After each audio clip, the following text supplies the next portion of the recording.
Σε αυτό το βίντεο θα σας εξηγήσουμε όσα πρέπει να ξέρετε για τις αλλαγές που έγιναν στο πρόγραμμα με την τελευταία ενημέρωση. Οι αλλαγές αυτές ήταν αναγκαίες ούτως ώστε να εναρμονιστούμε με τις επιταγές του ΕΟΠΗ και αφορούν τον τρόπο τιμολόγησης καθώς και τον τρόπο σχηματισμού των μηνιαίων συγκεντρωτικών καταστάσεων των συνταγών. Ας δούμε αρχικά τι άλλαξε και τι όχι σχετικά με τις εκτελέσεις των συνταγών μέσα στο πρόγραμμα. Όσον αφορά την εκτέλεση και την έκδοση παραστατικού μιας πλήρους εκτελεσμένης συνταγής, η διαδικασία παραμένει η ίδια. Σκανάρουμε τον αριθμό συνταγής, επιλέγουμε τα φάρμακα και αφού σκανάρουμε και τα αντίστοιχα κουπόνια των φαρμάκων, οριστικοποιούμε την εκτέλεση και όταν ολοκληρώσουμε, κλείνοντας το παράθυρο της εκτέλεσης, το πρόγραμμα σχηματίζει το ανάλογο παραστατικό με τα φάρμακα της συνταγής και δεν μένει παρά να το εκδώσουμε για να οριστικοποιηθεί. Οι αλλαγές που έγιναν με την ενημέρωση αφορούν λοιπόν τις συνταγές για τις οποίες πραγματοποιείται μερική εκτέλεση. Ήδη όπως παρατηρήσατε από τις αρχές του Σεπτεμβρίου του 2015, ο τρόπος λειτουργίας όσον αφορά το σχηματισμό παραστατικού άλλαξε. Και ενώ παλιότερα σε μερικώς εκτελεσμένες συνταγές εισάγονταν όλα τα είδη στο παραστατικό, δηλαδή και τα μη εκτελεσθέντα, πλέον το παραστατικό σχηματίζεται μόνο με τα είδη που εκτελέστηκαν. Για τα υπόλοιπα είδη σχηματίζεται άλλο καινούριο παραστατικό όταν εκτελεστεί και το υπόλοιπο μέρος της συνταγής.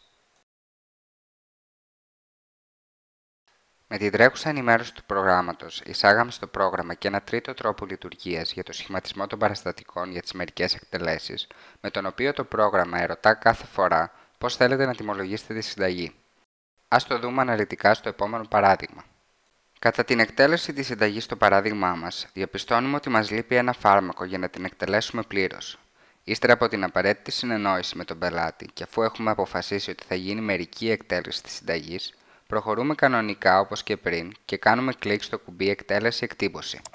Η πρώτη αλλαγή που πρέπει να επισημάνουμε είναι ότι πλέον δεν είναι προτσεκαρισμένη καμία από τις αιτιολογίες της μερικής εκτέλεσης και άμα πατήσουμε απλά το check στο παράθυρο, το πρόγραμμα μας ειδοποιεί ότι πρέπει να επιλεγεί είδος μερικής εκτέλεσης.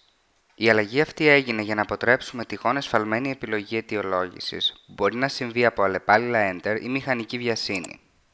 Αφού λοιπόν επιλέξουμε το σωστό τύπο και προχωρήσουμε στην εκτύπωση της εκτέλεσης και στην έξοδο της συγκεκριμένης οθόνης, το πρόγραμμα εμφανίζει μήνυμα στο οποίο ρωτά αν θέλουμε να δημιουργηθεί απόδειξη για το σύνολο της συνταγής.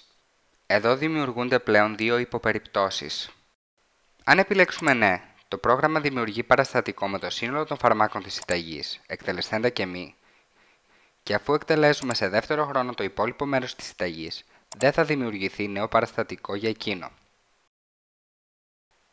Επιπλέον, η καταχώρηση της συνταγής στις καταστάσεις, εφόσον δημιουργείται βάσει παραστατικού, θα δημιουργηθεί σαν να έγινε πλήρης η εκτέλεσή της και θα πρέπει μετέπειτα να διασπαστεί στις επιμέρους εκτελέσεις της. Σε περίπτωση που επιλέξουμε όχι, η δημιουργία του παραστατικού θα γίνει όπως ισχύει από τις αρχές Σεπτεμβρίου, δηλαδή μόνο με τα εκτελεσθέντα είδη και με νέο παραστατικό όταν εκτελεστεί σε δεύτερο χρόνο το υπόλοιπο μέρος της συνταγής. Αντίστοιχα, όσον αφορά τις καταστάσεις, το πρόγραμμα σε αυτή την περίπτωση διασπά τη συνταγή σε διαφορετικές γραμμές καταχωρήσεων εισάρτημες με τον αριθμό εκτελέσεων, γεγονός που συμβαδίζει πλέον με τις προδιαγραφές του ΕΟΠΗ για τις συγκεντρωτικές καταστάσεις. Επίσης, μετά την αναβάθμιση μπορείτε πλέον να δείτε τον αριθμό κάθε μερικής εκτέλεσης στη νέα στήλη που εισάγαμε στην οθόνη της αναλυτικής παρουσίασης στις καταστάσεις συνταγών.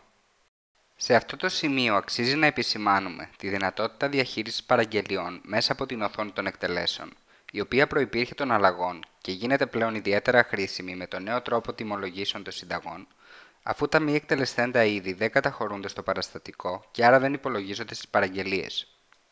Αφού επιλέξετε τα φάρμακα και μέχρι να εκτελέσετε τη συνταγή, μπορείτε ανα πάσα στιγμή να κάνετε κλικ στο είδος που θέλετε να παραγγείλετε φωτίζοντάς το και να πατήσετε το κουμπί Παραγγελία.